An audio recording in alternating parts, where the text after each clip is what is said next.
Looting has broken out all over the country. It has gotten so bad. Even my community is speaking out. But let's be real.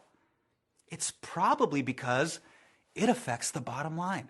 Abdul Saleh has never seen anything like it in his 20 years in business. Stuff that wasn't theirs, that looters stole early Saturday evening. What hurts Saleh the most is he knows many of the looters. And I got no problem with nobody. That's awful, but come on. $25 for Jays? That Jumpman's got a gut like Kim Jong-un. So who's looting who, Saleh? Clearly, there are a lot of people who own small businesses and are feeling the pain.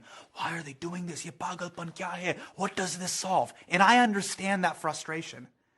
Especially when you think about the countries that we come from. India, Pakistan, Bangladesh, Sri Lanka, Egypt, Libya, Palestine, Iraq, Iran, Syria, Vietnam, Cambodia, China, Japan, Laos, the Philippines. Depending on when you immigrated, I know this, you came to this country for order and stability. We don't want it to be as fucked up as back home.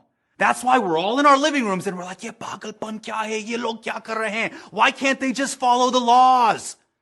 But imagine if you lived in a country where the color of your skin got you killed for driving, jogging, sleeping, yelling, parking, babysitting, sitting in a van, selling CDs, selling cigarettes, opening the door, walking at night, wearing a hoodie at night, holding a toy gun, lying on the ground, being homeless, being in a dark stairwell, holding a cell phone, having a broken taillight, exercising horses, having a bottle of pills, shopping at Walmart, holding a BB gun at Walmart, holding a phone in your own backyard, eating ice cream in your own house, and shopping. You would say that is a lawless country. Who the fuck is running the show? Al-Shabaab, by the way, hands down, funniest sounding terrorist organization. Sounds like you're about to order falafel, not carry AKs in the back of a Toyota. So hold on, why are we shocked that people are asking for revolutionary change? Dude, we support revolutions overseas. The Intifada, Hong Kong, Arab Spring, Myanmar, CAA, NRC protests, Tiananmen Square,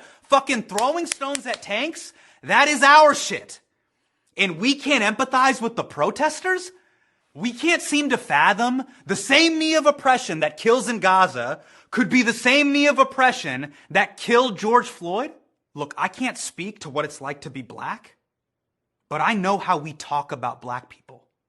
And it is fucked up because it is a microcosm of America. Asians, we love seeing black excellence.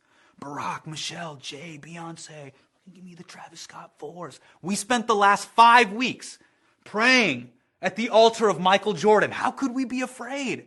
We love black America. Yeah, on screen and our living rooms. But if a black man walks into your living room or wants to date, God forbid, marry your daughter, you call the cops. Dude, do you know what we call black people? We call them kala. It means black, not in a good way. If someone in your family is dark-skinned, we clown them. We call them kallu. Look at kallu.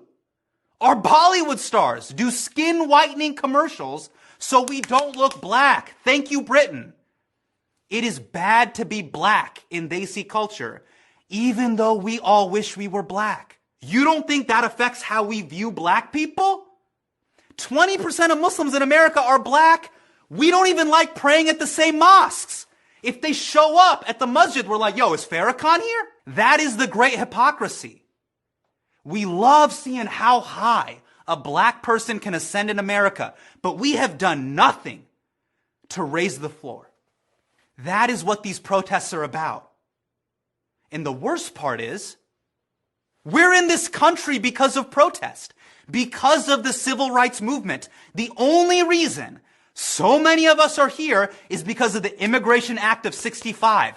That law rode the wave of the Civil Rights Act of 64. Think of the chess moves. Martin gets Lyndon B. Johnson to sign that sheet of paper, and little do we know, MLK CC'd us on that email of progress.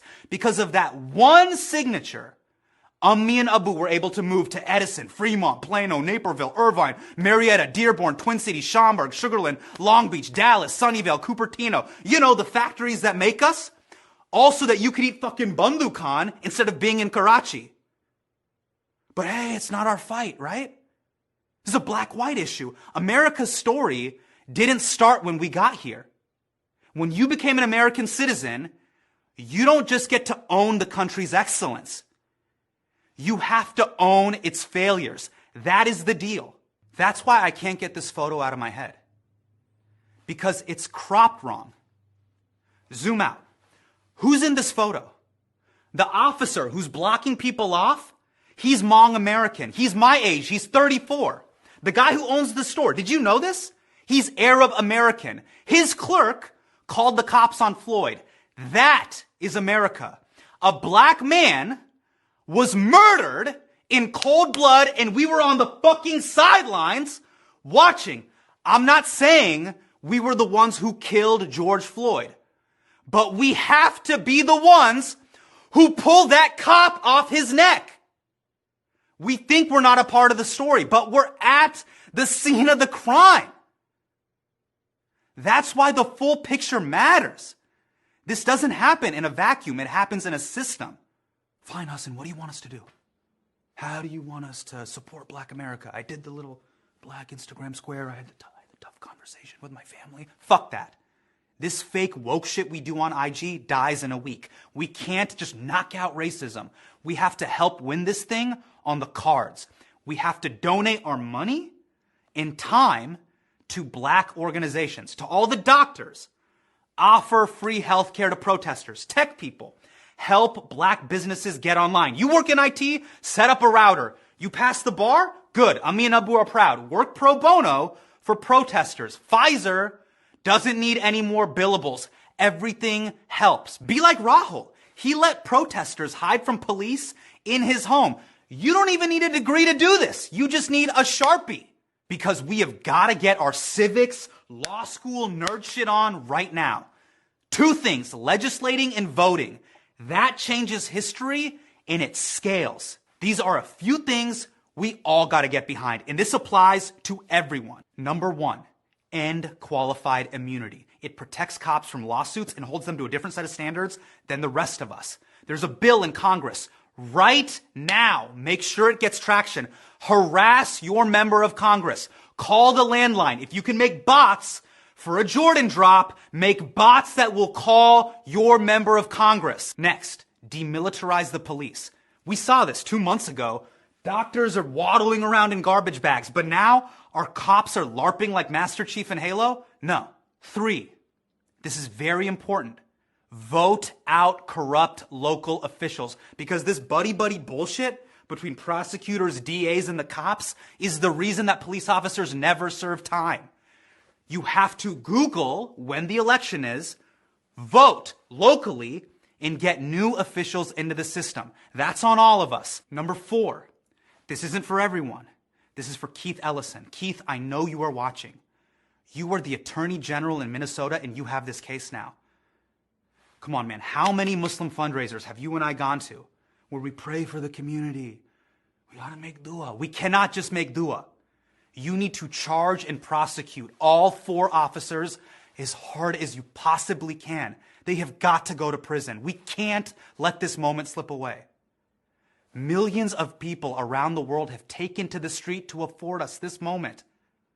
Set the precedent so the next time a cop has his knee on a black man's neck, he will see it for what it is. Murder.